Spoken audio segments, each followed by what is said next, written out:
हमने डिलॉन्ग and petit law कर लिया था। लिखो जरा, लिखो specific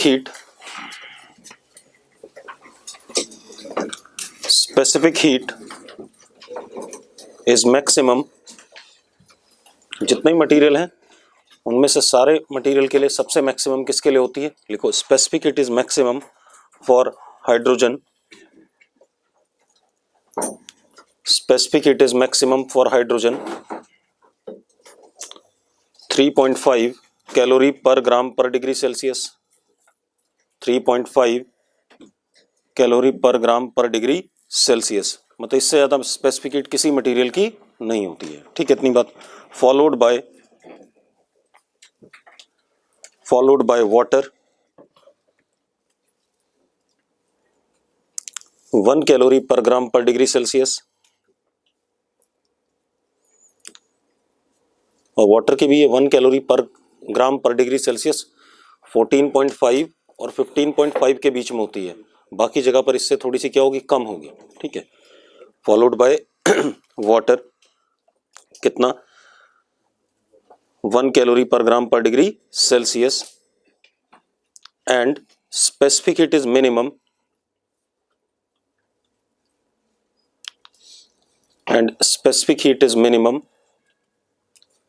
for radon and actinium,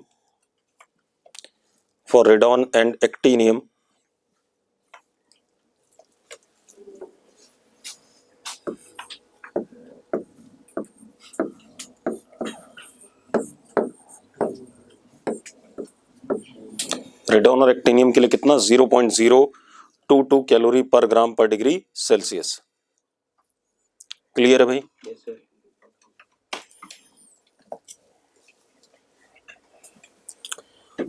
अब वाटर की specific heat 1 calorie per gram per degree Celsius होती है, लेकिन जब वाटर ही सॉलिड स्टेट में होगा, that is in ice state, तो कितना होगा? तो लिखो जरा, लिखो स्पेसिफिक हीट ऑफ आइस,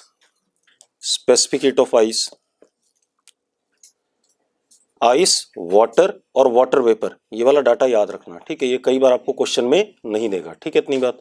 जैसे वाटर के लिए हमने कह दिया 1 calorie per gram per degree Celsius, हालांकि होता सिर्फ 14.5 15.5 के लिए, लेकिन हम पूरे वाटर के लिए लगभग यही ले लेते हैं।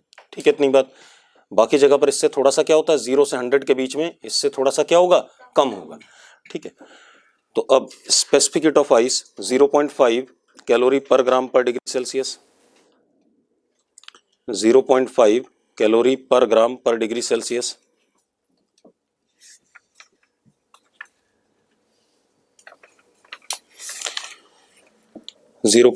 Calorie per gram per degree Celsius.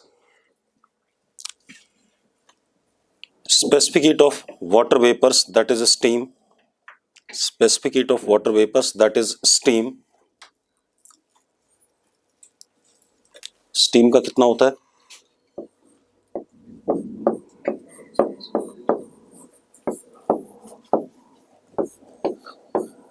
ये आ गया भाई 0.47 calorie per gram per degree Celsius.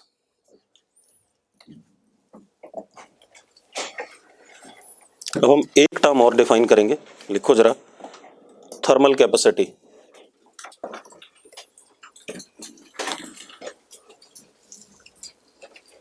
Thermal capacity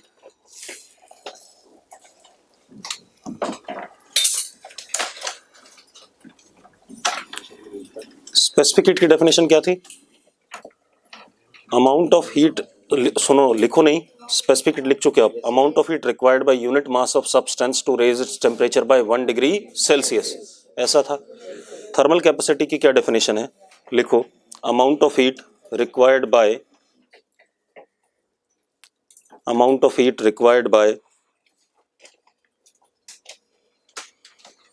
substance, amount of heat required by substance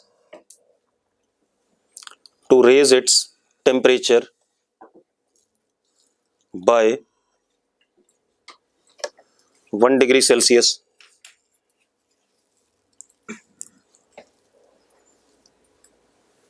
यहां पर मैंने यूनिट मास की बात नहीं करी, मैंने क्या कहा, amount of heat required by substance to raise its temperature by 1 degree Celsius. जैसे हमने क्या पढ़ा था, d q is equal to m s into d t. ये पढ़ा था कि नहीं पढ़ा था?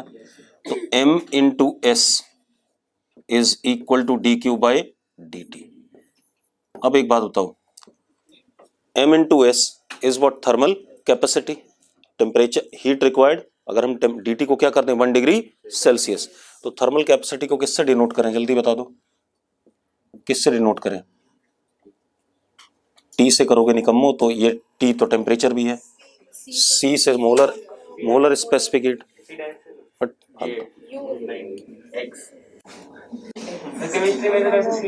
केमिस्ट्री में C से करते हैं, फिजिक्स में भी कई किताबों में C से कर रखा है। थर्मल कैपेसिटी CT कर दो, नहीं CT भी नहीं करो, TC करो, C से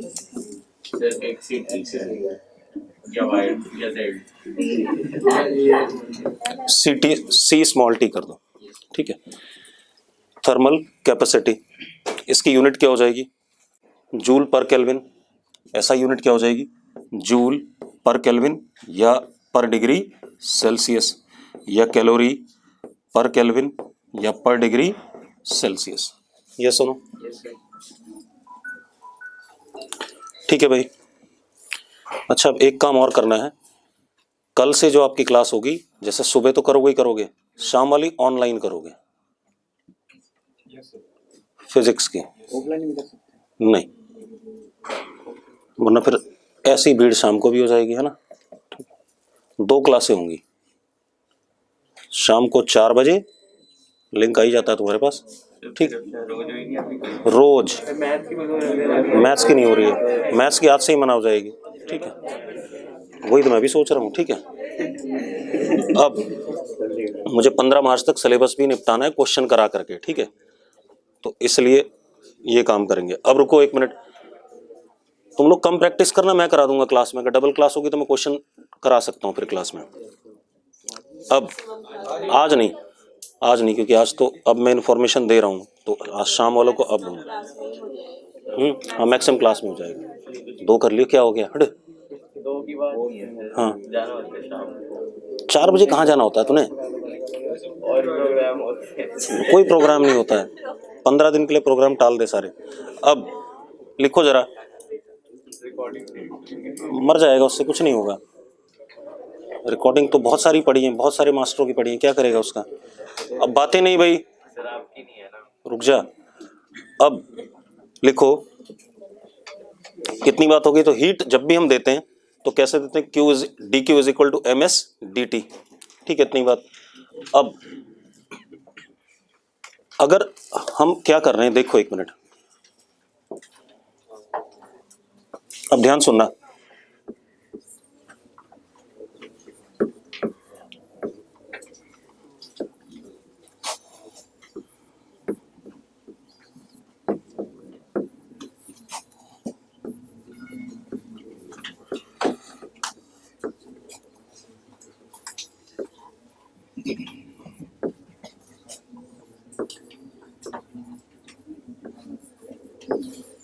If phase और state of matter do not change, ठीक है, अगर फेज या स्टेट ऑफ मैटर चेंज नहीं कर रहा है, ठीक है, इतनी बात। If phase और state of matter do not change, इसका मतलब क्या है? अगर मैं सॉलिड को हीट दे रहा हूं और वो सॉलिड ही है, लिक्विड को हीट दे रहा हूं वो लिक्विड ही है, या गैस को हीट दे रहा हूं और वो गैसियस स्टेट में ही है, तो ये स्टेटमेंट हो गई। अब इसमें हमने हीट कैसे दी थी, ध्यान से देखो, d q is equal to m s D t, याद है या नहीं है? या अगर पर मोल देखो तो क्या दिया था? D q is equal to n c D t, हाँ या ना? ठीक है। अगर हम इंटीग्रेशन कर दें तो delta Q is equal to, mass तो फिक्स होगा, बाहर आ गया, integration S D T from temperature T I to T F लिख सकते हैं। इधर क्या लिख सकते हैं? Delta Q is equal to number of moles fix C D T T I to T F. अगर एस कांस्टेंट हो जाए तो ms डेल्टा टी आ जाएगा, c कांस्टेंट हो जाए तो nc डेल्टा टी आ जाएगा, लेकिन जरूरी नहीं है कि कांस्टेंट हो, ठीक है इतनी बात। तो जब भी आप फेज चेंज नहीं होता है या मैटर का स्टेट चेंज नहीं होता है, ठीक है इतनी बात, तो फॉर्मूला हीट सप्लाइड का ये रहेगा। एक और चीज, if s and c are constant, ये बात तभी जब ये दोनों क्या हो, कांस्टेंट हो, then delta Q is equal to m s delta t, delta T is what, t final minus t initial,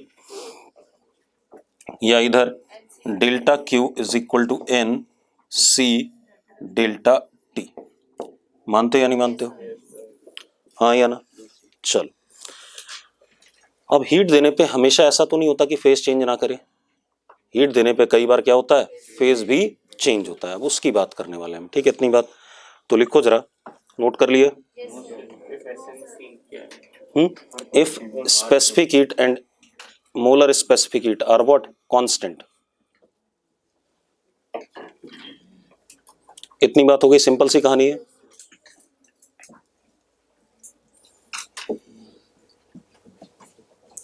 अब आते हैं मेन काम पे, लिखो क्या चीज होती। अब एक बात, अगर डिबाई टेम्परेचर से ज्यादा किसी एलिमेंटल सॉलिड का टेम्परेचर हो, वहां चेंज कर रहे हो, तो स्पेसिफिक हीट क्या हो जाएगी, कांस्टेंट हो जाएगी। बंद कर दे लड़की से। अब लिखो जरा, अगला प्रोसेस है ना, लिखो इफ, लिखो लिखो लिखो, इफ फेज और state of material is changing, if phase or state of material is changing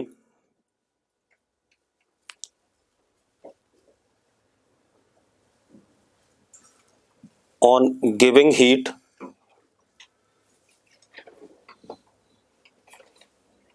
to the material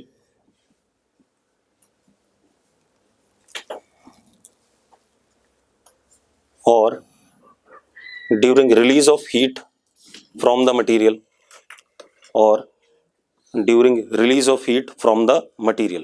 मैंने क्या कहा, अगर फेज या स्टेट ऑफ मैटर चेंज करता है मटेरियल का, उसमें एक केस ये हो सकता है कि आपको हीट देनी पड़े और एक केस ये हो सकता है कि हीट रिलीज हो। मैं बताऊं, जैसे आइस से वाटर कन्वर्ट होना है तो हीट आपको क्या करनी पड़ेगी, देनी पड़ेगी, और अगर वाटर से आइस कन्वर्ट हो रहा तो हीट क्या होगी, रिलीज होगी, ठीक है। तो अब मैंने क्या कहा, if state of material changes by giving heat to the material और बाय क्या कहते हैं, release of heat from the material, ठीक है इतनी बात। तो इस प्रोसेस में, ठीक है इतनी बात, क्या टेम्परेचर चेंज होता है, कहाँ होता है टेम्परेचर चेंज, कैसी बातें कर रहा है, ठीक है। मतलब फेज चेंज के दौरान हम कहते हैं कि टेम्परेचर चेंज, अभी बताऊंगा क्यों नहीं होता है, ठीक है। केमिस्ट्री में तो तुमने सिर्फ रटा हुआ है, ठीक है, तूने अभी तक तो याद करी हुई ना बात, क्यों होता है ये पता है कुछ, तो फिर क्यों कूद रहा बीच में, लेटेंट हीट कहते हैं, ठीक है, बता रहा हूँ अभी, ठीक है। अब सुनो भाई, तो मैंने क्या कहा आपसे कि जब भी स्टेट ऑफ मैटर चेंज होता है तो या तो हीट हम देते हैं सिस्टम को, या हीट क्या होती है, रिलीज होती है, ठीक है इतनी बात। अब लिखो जरा,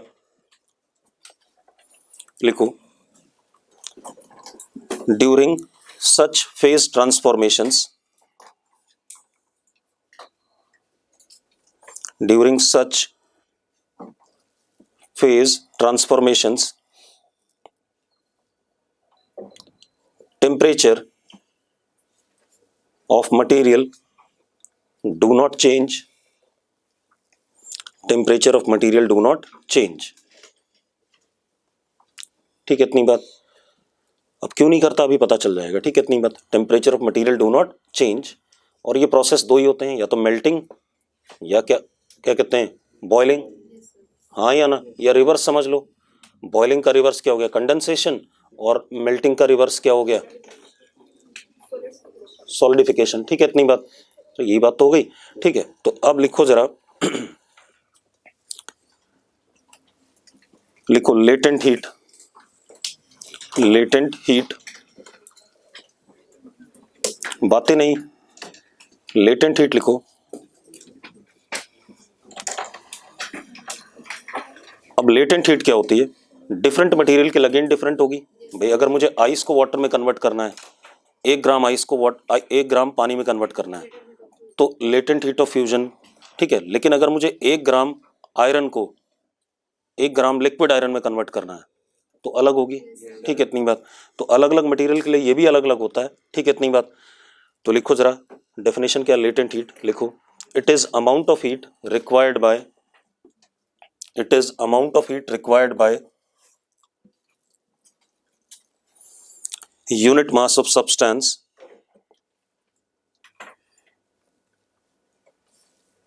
amount of heat required by unit mass of substance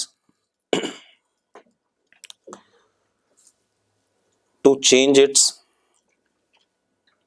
phase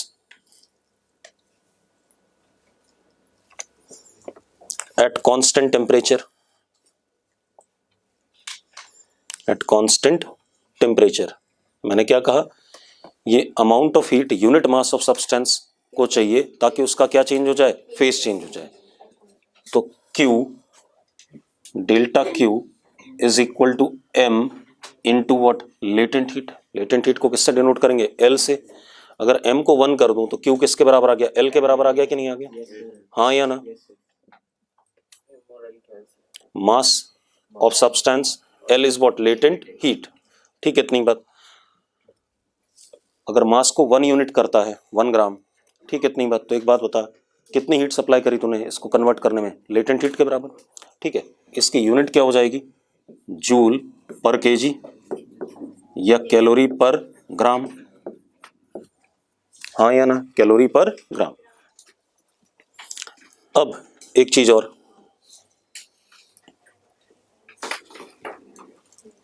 ये हो गया। अब हमने यहां पर एक बहुत बढ़िया सा वर्ड यूज करा कि जब फेज चेंज होता है, हीट तो हम देते हैं, मतलब अगर आइस से वाटर कन्वर्ट हो रहा है तो हम हीट दे रहे हैं, लेकिन टेम्परेचर में चेंज नहीं आ रहा। अभी पूछूंगा ये सारी बातें तुम लोगों से। अब एक और चीज, पहले वाटर की वैल्यूज लिख लो। लिखो जरा, if ice converts into what, water. Data दे देता हूं जो इंपॉर्टेंट डाटा है, उसके बाद बात करेंगे। If ice converts to water, ठीक है, इसको हम कहते हैं लेटेंट हीट ऑफ फ्यूजन। क्या कहते हैं, latent heat of fusion, and it is 80 calorie per ग्राम, ठीक है। और वॉट, आइस से वाटर कन्वर्ट करना है तो इतनी हीट आपको 1 ग्राम आइस को देनी पड़ेगी, और वाटर से अगर आइस जा रहा है तो इतनी कैलोरी पर ग्राम हीट क्या करेगी, निकलेगी, -80, ठीक है। अब if water to ice, sorry water to water vapour,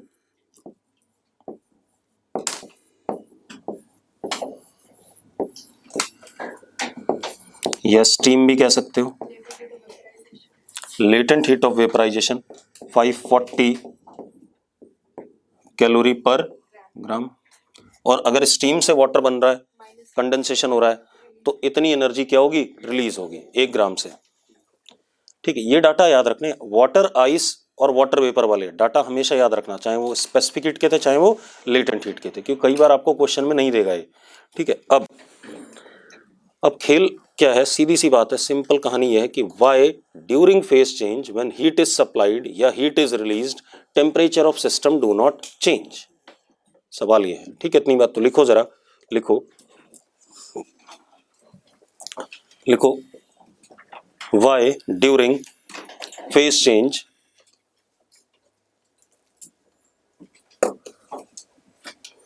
why during phase change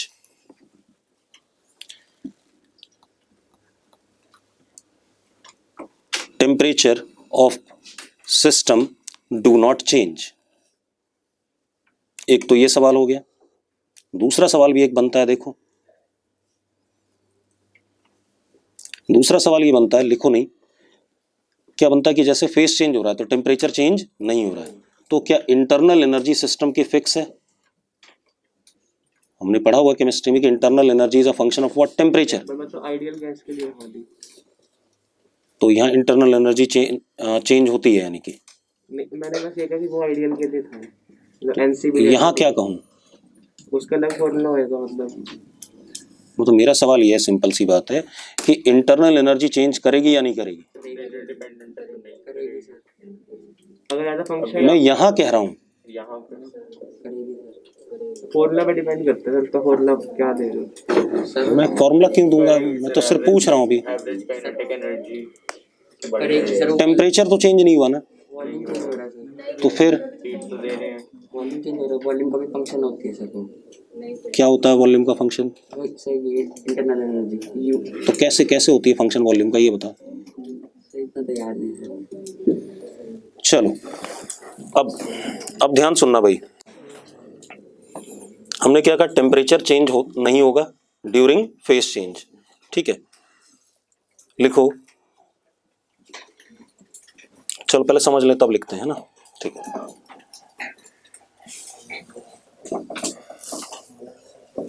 बातें नहीं,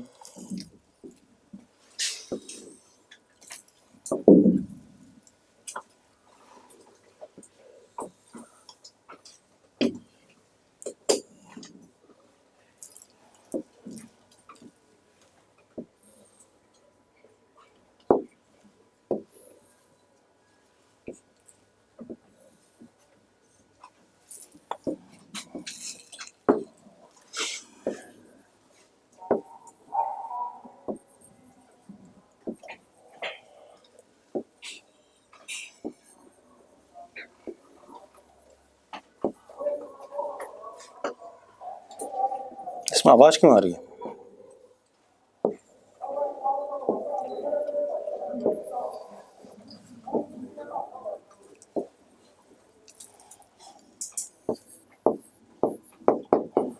ये सॉलिड है, ठीक है, ध्यान सुनो, क्या है सॉलिड,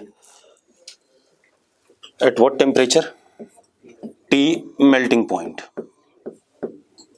ठीक है, इतनी बात। अब इसको मैं क्या करता हूं, हीट देता हूं, तो मैंने क्या कहा, ये क्या कन्वर्ट होगा, लिक्विड में कन्वर्ट होगा।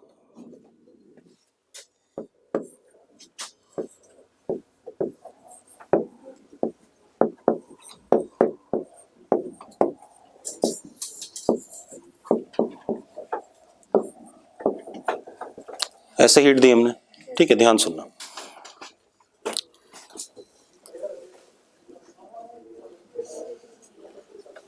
हम बता रहा हूं तेजस्व, सारी बात बता रहा हूं, अच्छा तू नहीं है, ठीक है। अब हमने हीट दी, ठीक है, इतनी बात। तो सबसे पहला काम ये हीट क्या करेगा, सॉलिड से जब लिक्विड में कन्वर्ट होता है तो ऑब्वियस सी बात है, मॉलिक्यूल्स के बीच में जो बॉन्ड लेंथ थी वो बढ़ेगी, बढ़ेगी या नहीं बढ़ेगी, हाँ या ना, ठीक है। तो अब होगा क्या, अगर आप अगला डायग्राम देखो इसी बवाल का, ग्रेजुअली इसकी बॉन्ड लेंथ बढ़ेगी कि नहीं बढ़ेगी, मतलब थोड़ा सा बड़ा होने लगेगा ये। तो जब ये बड़ा होने लगेगा, अब जरा देखो, जब ये दोनों मॉलिक्यूल के बीच में सेपरेशन बढ़ना चाहेगा हीट देने पे, तो यहां पर एक इंटरमॉलिक्यूलर फोर्स लगेगा कि नहीं लगेगा, जो इसको बढ़ने से क्या करेगा, रोकेगा, हाँ या ना। तो आपने जो हीट दी डेल्टा क्यू, उसका कुछ हिस्सा इसके अगेंस्ट वर्क करेगा कि नहीं करेगा, अरे यस और नो, इसमें से आवाज आ रही क्या। तो अब अगर आप हीट दे रहे हो, मान लो आपने डेल्टा क्यू दिया, ठीक है, तो कुछ वर्क इसके अगेंस्ट हो गया, ठीक है। तो दूसरा क्या है, बाहर एटमॉस्फेरिक प्रेशर है या पी नॉट है, बाहर क्या है, पी नॉट।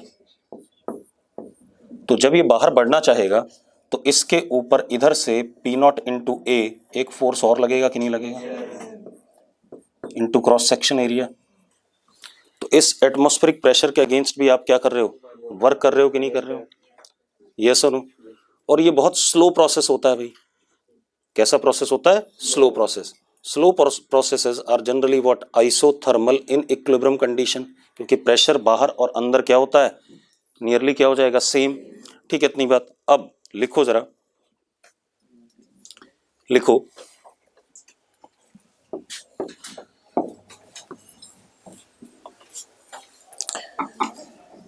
कुछ लिखा हुआ हमने?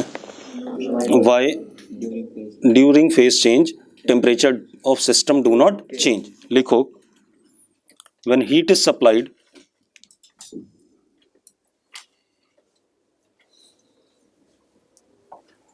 एट फेज चेंज टेम्परेचर, वो मेल्टिंग पॉइंट भी हो सकता है और बॉइलिंग पॉइंट भी हो सकता है, दोनों हो सकते हैं. When heat is supplied at phase change temperature then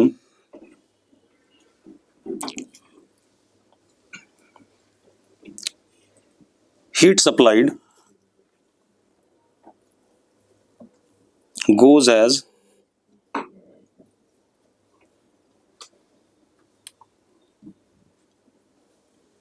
work done against heat supplied goes as work done against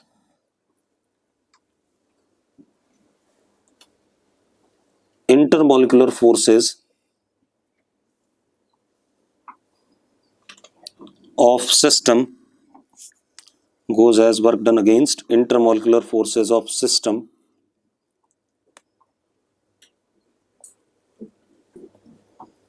as well as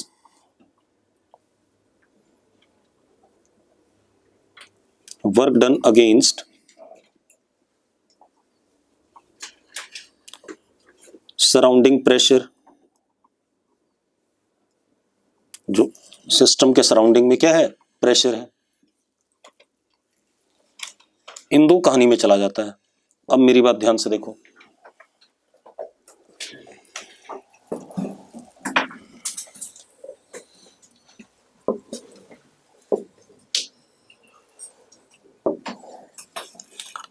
आपने जो हीट दिया दैट इज, हम क्या कर दें, जो आपने हीट दिया that is m into l f. ये दो हिस्सों में गया. Delta W work against F intermolecular और यस और no, plus delta W external pressure. दो हिस्सों में गया कि नहीं गया? Yes, sir. हाँ या ना? अब एक और चीज, ये आपका हीट सप्लाइड था, ये वर्क अगेंस्ट इंटरमोलिकुलर और ये एक्सटर्नल प्रेशर के अगेंस्ट. अच्छा एक बात बताओ यार, वर्क अगेंस्ट इंटरमोलिकुलर जो होता है, ठीक, इतनी बात, that is what? Change in potential energy of the system. हाँ या ना? That is what? Delta U. हाँ या ना? Yes, sir. ठीक है. अब ये हमारा क्या है? डेल्टा यू है, चेंज इन पोटेंशियल एनर्जी. एक बात बताओ, जो चेंज इन पोटेंशियल एनर्जी होता है, अगर पोटेंशियल एनर्जी चेंज हो रहा है तो इंटरनल एनर्जी चेंज करेगा कि नहीं करेगा? Yes, sir. अरे यार, internal energy is what? Potential energy plus kinetic energy. Yes, sir. Kinetic energy तो चेंज नहीं हो रही है क्योंकि टेम्परेचर क्या है? सेम है. हाँ या ना? लेकिन पोटेंशियल एनर्जी चेंज हो रही है कि नहीं हो रही है? तो पोटेंशियल एनर्जी अगर चेंज हो रही है, ठीक है, इतनी बात, तो इसका मतलब हम कहेंगे इंटरनल एनर्जी भी क्या कर रहा है? चेंज कर रहा है. अरे पक्का ठीक है? तो लिखो जरा, इतना नोट कर लिया सबने? लिखो जल्दी, फिर मैं लिखा रहा हूं इस बात को. सर लिक्विड से सॉलिड में आ रहा है तो पी नॉट का जो इस्तेमाल हुआ है नहीं, तो रिलीज होगी ना एनर्जी. फिर अगर लिक्विड से सॉलिड में आ रहा तो एनर्जी रिलीज होगी, तो मैं हीट गिवन नहीं लिखूंगा यहाँ पर, रिलीज लिखूंगा, तो दोनों ही रिलीज होंगे. ठीक है, सब नेगेटिव होकर के सेम आ जाएगा रिजल्ट. अब लिखो जरा,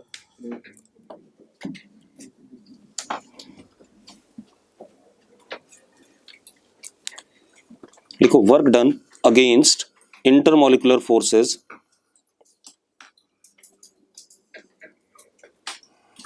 work done against intermolecular forces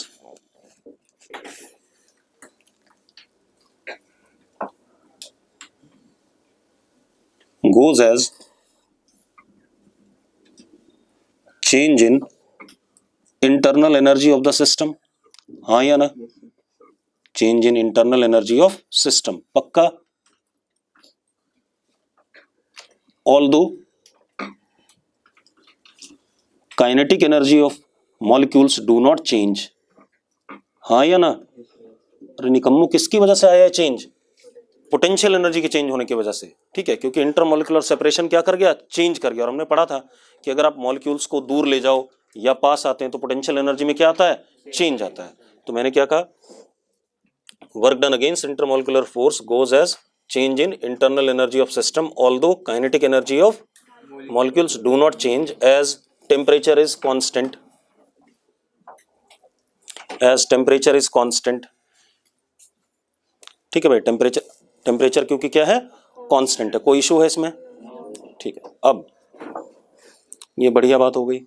तो मैं इसको क्या लिख सकता हूँ, डेल्टा यू लिख सकता हूँ कि नहीं लिख सकता हूँ? क्या लिख सकता हूँ इसे सिंपली, डेल्टा यू। अरे हाँ या ना?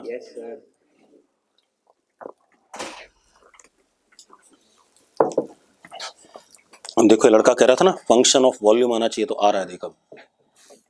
तो ये हो गया हमारा change in internal energy. Internal energy को किससे डिनोट करते थे केमिस्ट्री में? यू से। तो m into l f is equal to delta u plus p delta v, p not delta v, क्योंकि एक्सटर्नल प्रेशर तो क्या रहेगा, कांस्टेंट रहेगा। अरे हाँ या ना? ये आ गया कि नहीं आ गया? अरे भाई ठीक है, तो लिखो जरा, क्योंकि जब हीट दोगे तो वॉल्यूम में चेंज आएगा ही आएगा, क्योंकि वो या तो क्या कर रहा है, सॉलिड से लिक्विड जा रहा है तो एक्सपैंड, लिक्विड से सॉलिड आ रहा है तो क्या, कॉन्ट्रैक्ट। ठीक है, तो प्रेशर बाहर का एक्सटर्नल प्रेशर क्या है, कांस्टेंट। तो कई बार आपसे ये भी पूछेगा फेज चेंज के दौरान एक्सटर्नल वर्क, ठीक है, work done by atmospheric pressure कितना होगा, और पी नॉट नहीं देगा, वॉल्यूम का चेंज नहीं देगा, तो किसके बराबर आएगा, m into l F minus delta U. या कई बार इंटरनल एनर्जी का चेंज पूछ लेगा, हाँ या ना? तो m into l F minus P not delta we. Clear है? लिख लिया भाई? अब बात समझ में आ रही है कि जो भी हम हीट देते हैं, मान लो मैंने 100 जूल दिया, ठीक है, 100 जूल दिया, 60 इसमें यूज हो गया, 40 इसमें यूज हो गया, ठीक है, इतनी बात। तो टेम्परेचर चेंज करने की कोई पॉसिबिलिटी नहीं बची। अब एक और चीज, हम इसको कहते हैं इंटरनल लेटेंट हीट और इसको कहते हैं एक्सटर्नल लेटेंट हीट, ठीक है, इतनी बात। तो हम ये कह सकते हैं डेल्टा डब्ल्यू f intermolecular can be also written as change in internal energy, या m into latent heat internal. और हमारे पास डेल्टा डब्ल्यू एक्सटर्नल प्रेशर का पी नॉट डेल्टा वी, या m into l external. Latent heat चाहे फ्यूजन वाली हो चाहे वेपराइजेशन वाली हो, उसमें दो पार्ट होते हैं कि इंटरनल और एक क्या, एक्सटर्नल।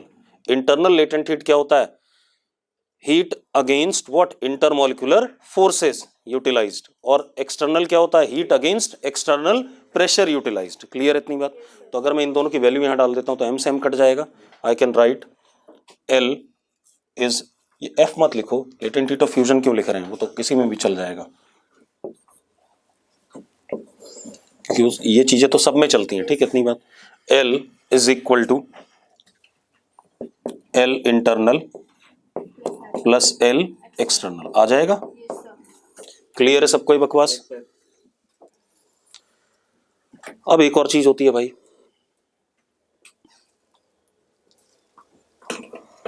अब हमसे ही बोला जाएगा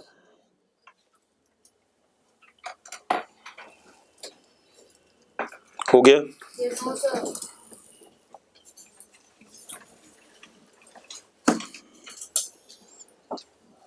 हम जैसे कई बार वो सिर्फ पूछेगा कि फेज चेंज के दौरान, मतलब एक मटेरियल सॉलिड से लिक्विड में कन्वर्ट हुआ तो इंटरनल एनर्जी बढ़ी या घटी, इस टाइप की बातें करेगा। क्लियर है इतनी बात?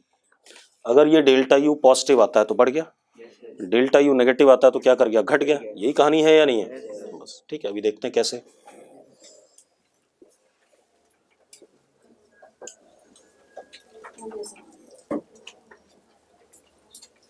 अच्छा, एक चीज और होती है, आपको शायद ये भी पता होगा, relative lowering of vapour pressure.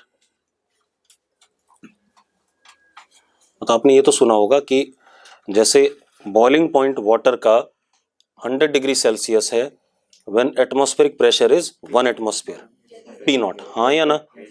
अगर मैं प्रेशर बढ़ा दूं तो बॉइलिंग पॉइंट क्या होता है, इंक्रीज करता है ना।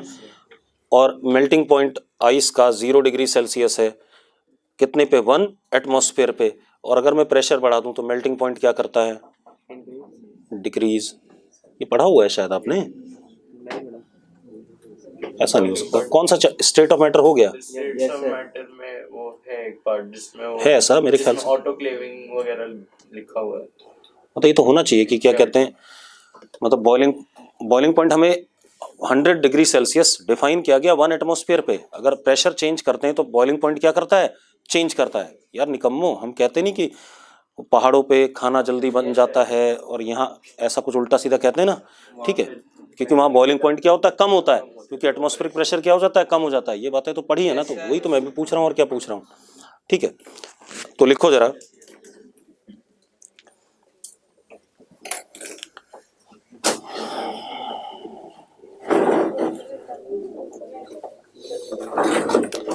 सबसे पहले लिखो, बातें नहीं,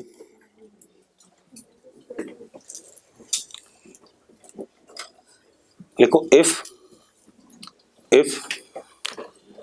मटेरियल एक्सपैंड्स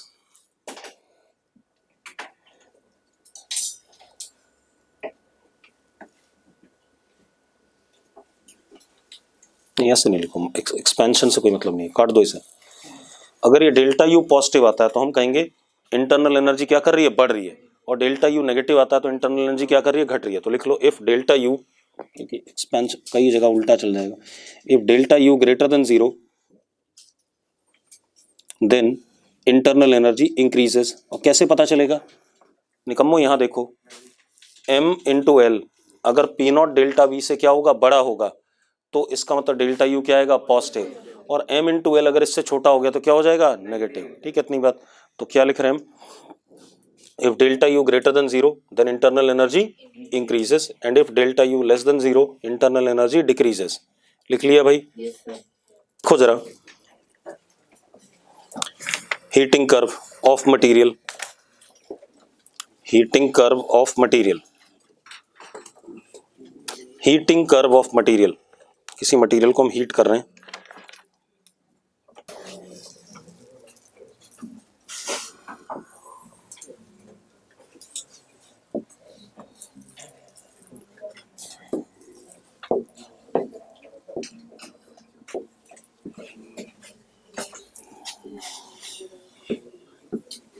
अब ध्यान से देखो भाई, हमारे पास पहले क्या है, सॉलिड है, ठीक है, क्या चीज है, सॉलिड।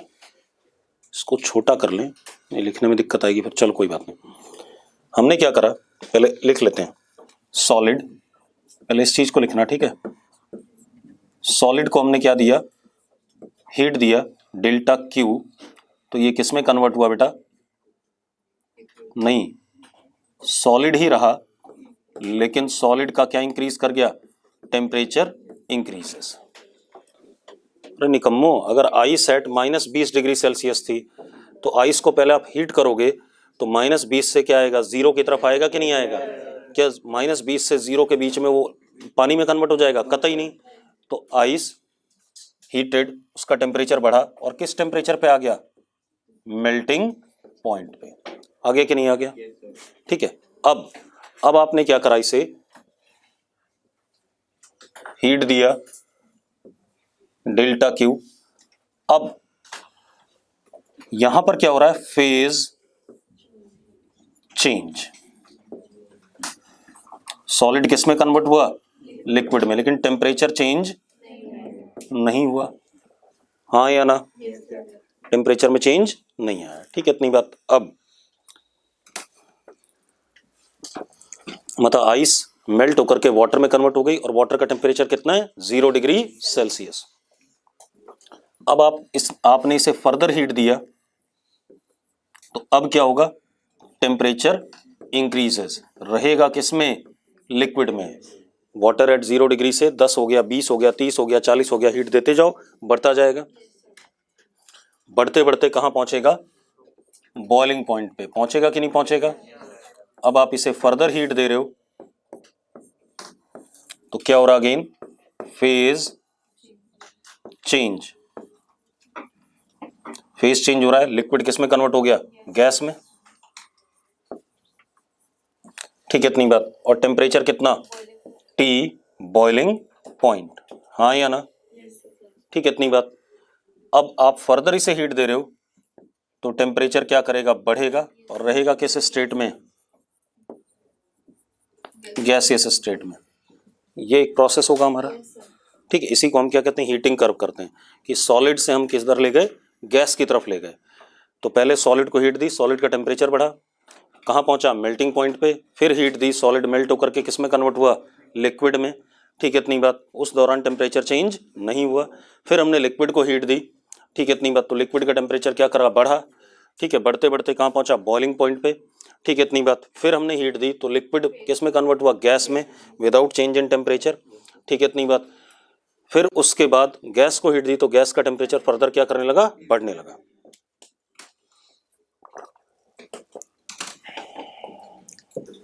अब देखो भाई, मिटाऊं से,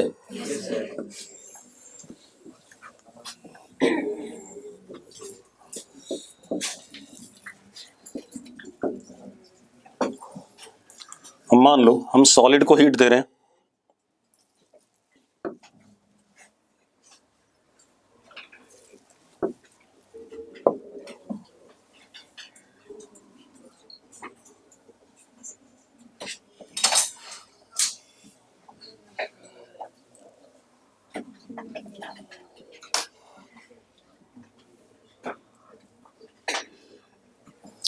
ये हमने किसको हीट दी, सॉलिड को, ठीक है, इतनी बात।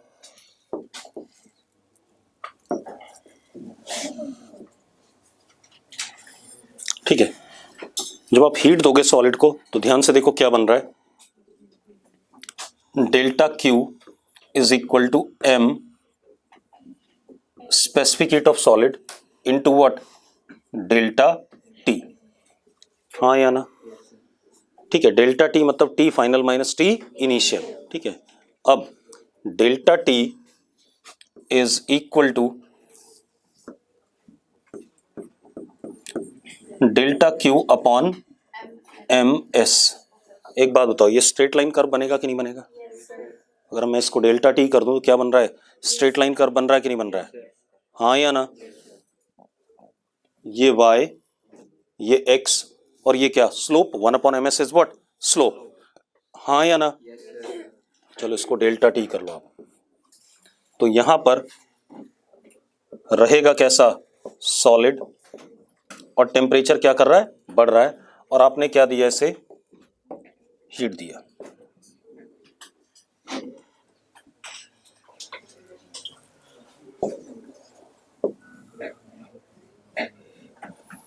अब ये टेम्परेचर कौन सा आ गया, मेल्टिंग पॉइंट आ गया, सपोज कौन सा आ गया, टेम्परेचर बढ़ते बढ़ते कहां तक पहुंच गया, मेल्टिंग पॉइंट तक। कोई दिक्कत है इसमें? अब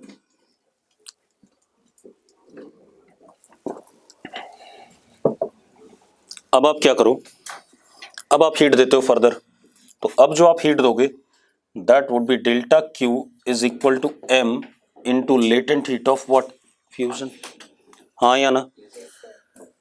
तो अब एक बात बताओ, टेम्परेचर में चेंज आ रहा है क्या, नहीं आ रहा, लेकिन एनर्जी तो आप सप्लाई कर रहे हो, हीट तो सप्लाई कर रहे हो कि नहीं कर रहे हो, तो टेम्परेचर क्या रहेगा, कांस्टेंट। ग्राफ कुछ ऐसा बन जाएगा,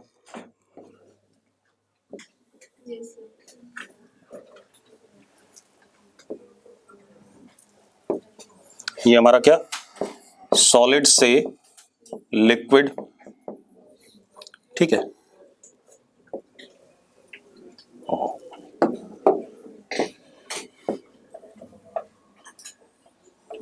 ये आया कि नहीं आया भाई, ठीक है, इतनी बात। इसके बाद आगे देखो, अब हम लिक्विड को क्या करेंगे, हीट देंगे। लिक्विड को हीट देंगे तो delta Q is equal to M into specific heat of liquid into what, delta T. तो delta T is equal to delta Q upon M S L, हाँ या ना। बना दो इसका ग्राफ। अब ये क्या बनेगा, कुछ ऐसा बनेगा, हाँ या ना, फिर पक्का, ठीक है। अब टेम्परेचर बढ़ रहा था,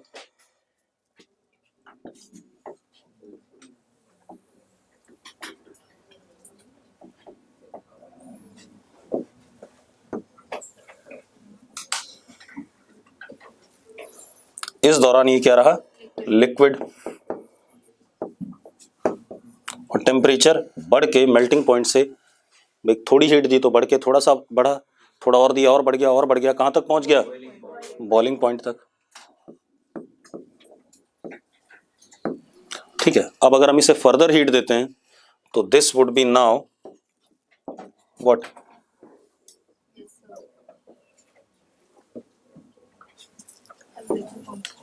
delta Q is equal to what, m into latent heat of what, vaporisation.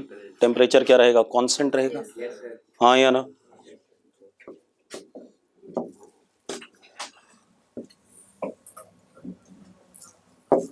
ये क्या रहेगा, लिक्विड ही रहेगा, सॉरी लिक्विड से किस में कन्वर्ट हो रहा है, गैस में। यस और नो, टेम्परेचर क्या रहा, फिक्स। उसके बाद अगर आप फर्दर हीट देते हो तो ये क्या रहेगा, गैस ही रहेगा, और आप जो हीट दे रहे हो delta Q that is equal to m s of gaseous state into what, delta T. तो delta T is equal to m into specific heat of gas. ये आ गया कि नहीं आ गया, ये हमारा हीटिंग कर्व है। इससे बहुत सारी चीजें निकल के आती हैं भाई, वही बता रहा हूं क्या निकल के आता है। अब देखो एक मिनट, अब क्या कहानी है अपन के पास, ये हमने बना लिया सारा।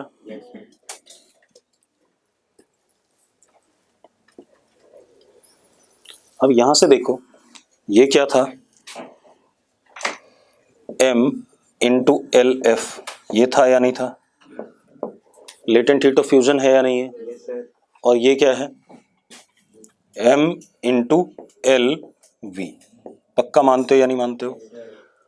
अब आप कैसे पता कर सकते हो कि वेपराइजेशन वाली हीट ज्यादा थी या फ्यूजन वाली। जब आपको ग्राफ दिया होगा, अगर ये लेंथ बड़ी हुई तो कौन बड़ा होगा, फ्यूजन, और ये लेंथ बड़ी हुई तो कौन सा, वेपराइजेशन। तो लिखो जरा, on comparing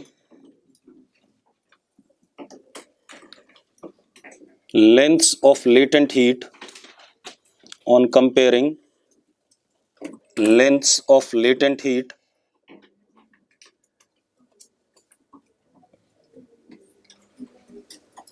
on comparing lengths of latent heat,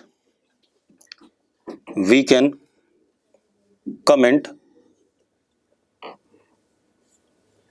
about which of the latent heat is greater or smaller, हाँ या ना। अगर भाई ये दे दिया मुझे 100 जूल और ये दे दिया 20 जूल, तो कौन सा बड़ा हो गया, 100 जूल वाला। अरे यस और नो, कौन सी लेटेंट हीट ज्यादा हो जाएगी फिर, वेपराइजेशन वाली। अरे पक्का ठीक है। दूसरा, इस ग्राफ से क्या कमेंट कर सकते हो आप ऐसे देखो, ये इस लाइन का क्या है, स्लोप है या नहीं है। अगर आप स्लोप देखो तो 1/ms आ रहा है कि नहीं आ रहा है, हाँ या ना। तो slope is equal to 1/m into specific heat. ये आ रहा है कि नहीं आ रहा है, अरे आ रहा है, कहीं भी देख लो, चाहे यहां देख लो, चाहे यहां देख लो, चाहे यहां देख लो, यही आ रहा है। तो हम क्या कर सकते हैं, ध्यान से देखो, specific heat is equal to 1/मास इंटू स्लोप। अरे यस और नो, मास तो सबके लिए सेम है, स्लोप जिसका ज्यादा उसकी स्पेसिफिक हीट क्या, कम। ठीक है, अगर मैं यहां डायग्राम कर देखूं तो यहां पर मैंने स्लोप किसका ज्यादा बना रखा है, लिक्विड का ज्यादा बना रखा है। बना रखा है कि नहीं बना रखा, नहीं कम हो, तो लिक्विड की स्पेसिफिक हीट इस डायग्राम में क्या हो गई, कम हो गई, हाँ या ना। तो लिखो जरा, लिखो specific heat of material in different states can be compared, हाँ या ना। अरे बड़े निकम्मे हो यार, इसी मटेरियल की स्पेसिफिक हीट सॉलिड, लिक्विड और गैस में क्या कर पा रहे हैं, कंपेयर कर पा रहे हैं कि नहीं कर पा रहे हैं। Specific heat of material in different states can be compared, and specific heat is inversely proportional to slope of curve, हाँ या ना। specific heat is inversely proportional to slope of curve, दिख रहा है, S is inversely proportional to slope, क्योंकि मास तो same ही है सब में। अब इतनी बात हो गई, ठीक है, इतनी बात। अब एक सबसे बढ़िया चीज है क्लेसियस क्लेप्रेयॉन, बता रहा हूं, इसको हटा दूं।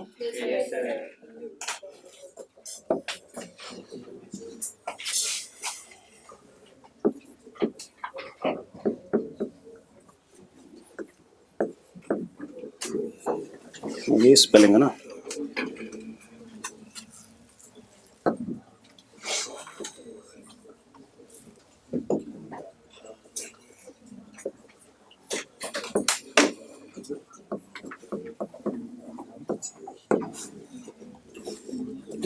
लेकिन केमिस्ट्री की इक्वेशन में मुझे मतलब, हाँ एंट्रोपी वाले में था ये। बॉइलिंग पॉइंट मेल्टिंग पॉइंट जानने के लिए काम आता है गधे। सॉल्यूशन चैप्टर कब है, 11वीं 12वीं में? 12वीं में। सब साइंटिस्ट के नाम वाला बता रहा है। ठीक है, अब तो रुक जा। अब देखो भाई, हालांकि स्टेट ऑफ मैटर में भी आया होगा, ये तुमने पढ़ लिया शायद, स्टेट ऑफ मैटर। ये नहीं आया। चलो, क्लेसियस क्लेप्रेयॉन इक्वेशन। अब देखो एक मिनट, मैं क्या कह रहा था, सुनो भाई, अगर यहां पर खाना बनाना है, ठीक है, इतनी बात, और पहाड़ पे खाना बनाना है, तो कहां पर आसान होगा बनाना? पहाड़ पे, क्योंकि वहां जल्दी क्या कर जाता है, बॉईल कर जाता है, ठीक है, इतनी बात, मतलब जल्दी पक जाएगा खाना, बनाना नहीं, पकने की बात कर लें, ठीक है, इतनी बात।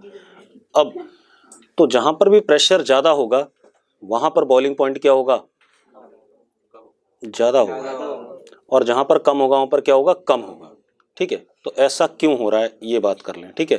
तो लिखो जरा, लिखो, relative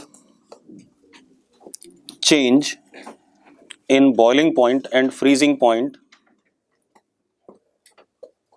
relative change in boiling point and freezing point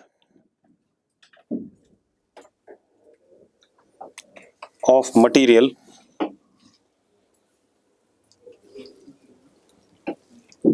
relative change in boiling point and freezing point of material with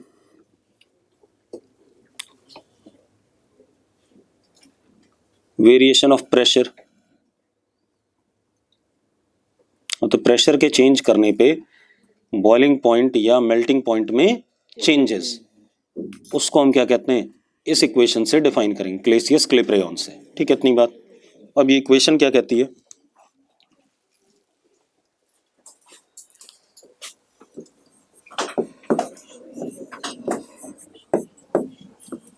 हालांकि मैं बाकी चीजें नहीं बता रहा हूं जो कांस्टेंट वगैरह है, मैं सिर्फ प्रोपोर्शनलिटी बता रहा हूं आपको।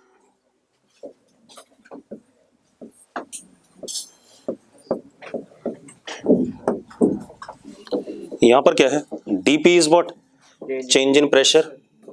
रुको एक मिनट, लिखो नहीं, DP is change in pressure, मतलब नॉर्मली हमने वाटर का बॉइलिंग पॉइंट 100 डिग्री सेल्सियस का है, कितने प्रेशर पे, 1 एटमॉस्फेयर पे।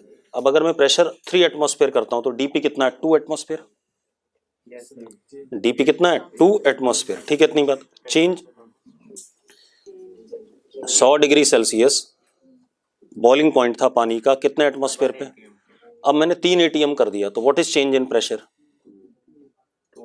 2 एटीएम, ठीक है, उसकी बात कर रहा हूं। अब डीपी इज व्हाट, लिखो, चेंज इन प्रेशर,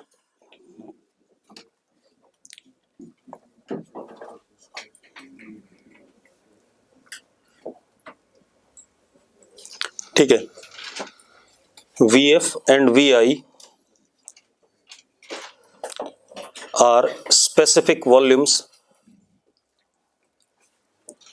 मतलब फाइनल वाली और इनिशियल वाली, ठीक है, इतनी बात। Final volume minus initial volume, ये भी चेंज इन वॉल्यूम ही हो गया। VF and VI are what, specific volumes, ठीक है, फाइनली एंड इनिशियली ऐसे लिख लो, नहीं तो कुछ लोग बोलेंगे फाइनल कौन सा, इनिशियल कौन सा, फाइनली एंड इनिशियली।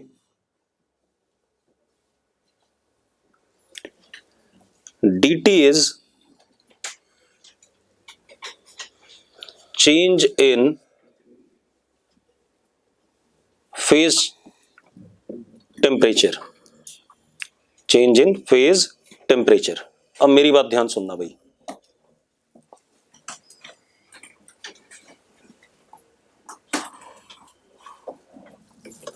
मैं क्या कह रहा हूं, ध्यान से सुनो एक मिनट। हाँ, मान लो वाटर है, P not 1 atmosphere, T boiling point is 100 degree Celsius. ठीक है, इतनी बात। अब हमने क्या करा, प्रेशर मान लो बढ़ा दिया।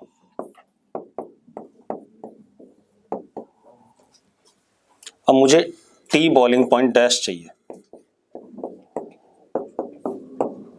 ध्यान सुनना, भी लिखो नहीं। एक बात तो, जब वाटर से वाटर वेपर में कन्वर्ट होता है तो फाइनल वॉल्यूम बड़ा होता है या छोटा होता है? वाटर से वाटर वेपर, गैसेस स्टेट में वॉल्यूम बड़ा ही होता है भाई, मॉलिक्यूल्स और दूर हो गए निकम्मो, हाँ या ना? ठीक है, तो अब जरा देखो डीपी, डीपी कैसा? पॉजिटिव। हम सिर्फ वैल्यू नहीं निकाल रहे क्योंकि प्रोपोर्शनलिटी वैल्यू निकाल भी नहीं पाएगा। डीपी कैसा, पॉजिटिव है या नहीं है? ठीक है, upon change in temperature, T boiling point dash -100, हाँ या ना? Is proportional to 1 upon positive, हाँ या ना? तो T boiling point dash -100 is greater than 0। Positive आ रहा है कि नहीं आ रहा है? पॉजिटिव इंटू पॉजिटिव आ रहा है कि नहीं आ रहा है? हाँ या ना? अरे 0 से बड़ा आ रहा है कि नहीं आ रहा है? तो अब अगर 100 उधर ले जाऊंगा तो उधर 0 से कुछ बड़ा था, तो बॉइलिंग पॉइंट क्या कर गया, 100 से बढ़ गया कि नहीं बढ़ गया? हाँ या ना? तो मैं क्या कह रहा हूं, अगर सुनो एक minute,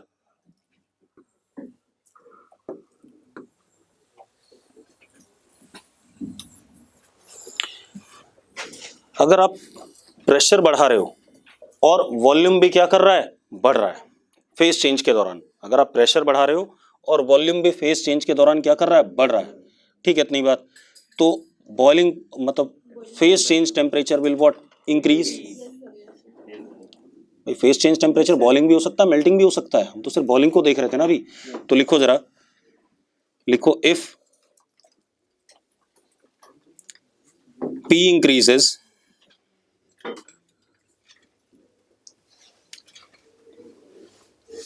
that is dP greater than 0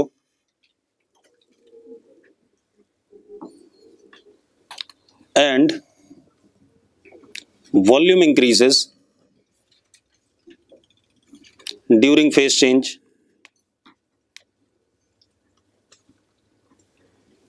मतलब P बढ़ रहा है और वॉल्यूम भी फेज चेंज के दौरान क्या कर रहा है, बढ़ रहा है, ठीक है, इतनी बात। Then phase change temperature will increase. अगर हम मेल्टिंग पॉइंट की बात करें तो मेल्टिंग पॉइंट भी क्या करेगा, बढ़ेगा, और अगर हम बॉइलिंग पॉइंट की बात करें तो वो भी क्या करेगा, बढ़ेगा। अरे क्लियर है?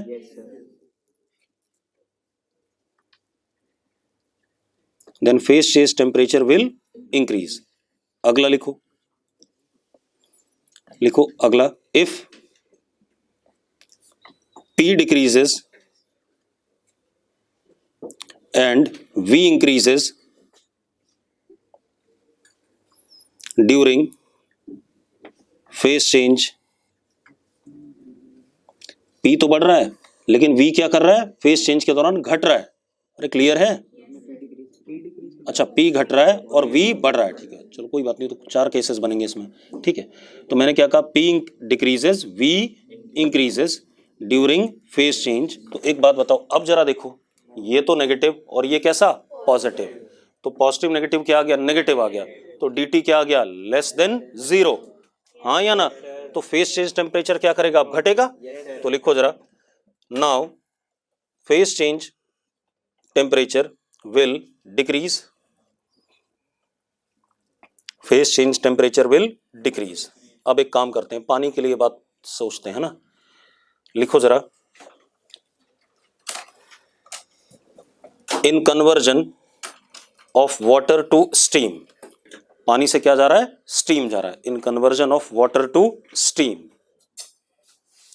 पानी से हम स्टीम में जा रहे हैं, ठीक है, इतनी बात। In conversion from water to steam. अब आप एक चीज देखो, पानी से स्टीम जा रहे हैं, ठीक है, normally boiling point is 100 degree Celsius at 1 atmosphere, हाँ या ना? Normally boiling point is 100 degree Celsius at 1 atmosphere, ये पढ़ा हुआ है हमने। अब एक बात बताओ, अगर मैं प्रेशर बढ़ाता हूं तो पानी से क्या जा रहा है? स्टीम। पानी से स्टीम जा रहा तो ये बढ़ेगा। प्रेशर तो हमने बढ़ा ही दिया, तो बॉइलिंग पॉइंट टेम्परेचर क्या कर जाएगा? बढ़ जाएगा, हाँ या ना? तो लिखो if pressure is increased, if pressure is increased, तो अब जरा देखो, अगर हम प्रेशर बढ़ाते हैं तो डीपी क्या हो गया? पॉजिटिव। वाटर से स्टीम हो रहा है निकम्मो, तो ये भी पॉजिटिव, तो बॉइलिंग पॉइंट टेम्परेचर क्या हो जाएगा? 100 से बड़ा हो जाएगा, हाँ या ना? तो लिखो जरा, now boiling point temperature will be greater than 100 degree Celsius. पक्का? Yes sir. अब अगर मैं प्रेशर घटाता तो क्या होता? कम हो जाता, हाँ या ना? तो लिखो if pressure is decreased, if pressure is decreased then boiling point temperature, अब एक बात बताओ, ये नेगेटिव, वाटर से स्टीम तो ये पॉजिटिव, तो बॉइलिंग पॉइंट टेम्परेचर क्या करेगा? अब घटेगा। Now boiling point temperature will decrease. अरे ठीक है। Yes sir. अब हम आ जाएं आइस से वाटर में, यहां ज्यादा खेल है। लिखो जरा आइस टू वाटर,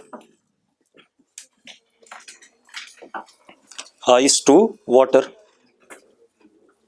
हम क्या कर रहे हैं? मेल्टिंग कर रहे हैं। आइस टू वाटर लिखो, melting point 0 degree Celsius at 1 atmosphere, हाँ या ना? Melting point 0 degree Celsius at 1 atmosphere. अब सुनो भाई, melting point 0 degree Celsius at 1 atmosphere. अब क्या कहानी हमारे पास? लिखो if pressure is increased, pressure क्या करा हमने? बढ़ाया।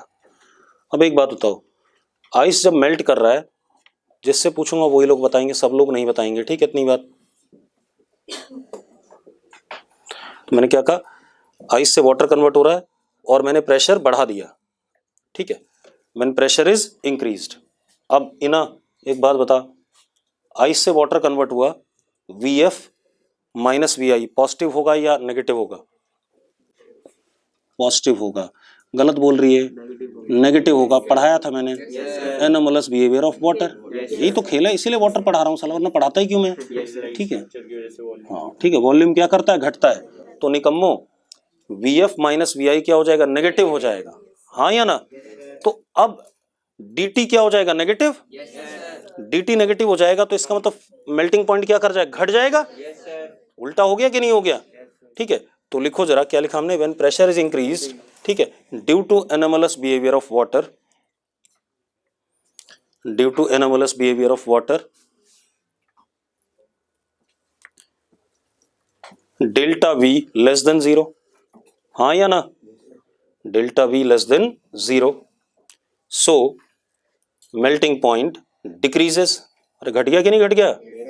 मतलब पहले 0 पे था तो उससे भी कम हो गया, मतलब -2 डिग्री, -3 डिग्री नेगेटिव हो गया। अरे क्लियर है? तो क्या हो गया? हाँ, मेल्टिंग पॉइंट डिक्रीजेस, अब 0 से भी कम हो गया। अगला लिखो इसमें, if pressure is decreased, if pressure is decreased. अब प्रेशर घट गया तो ये क्या? नेगेटिव, ये भी नेगेटिव, तो अब मेल्टिंग पॉइंट क्या करेगा? बढ़ेगा, ठीक है? इफ प्रेशर इज डिक्रीज्ड, ठीक है, if pressure is decreased melting point will increase. लेकिन ये बात किसके लिए होती है? सिर्फ जहां एनोमलस बिहेवियर हो रहा है, अदरवाइज नॉर्मल ही होता। प्रेशर बढ़ने पे मेल्टिंग पॉइंट क्या करता? बढ़ता, और प्रेशर घटने पे मेल्टिंग पॉइंट क्या करता? घटता। लेकिन वाटर के लिए क्या हो गया? उल्टा, क्योंकि उसमें बिहेवियर क्या है? एनोमलस है।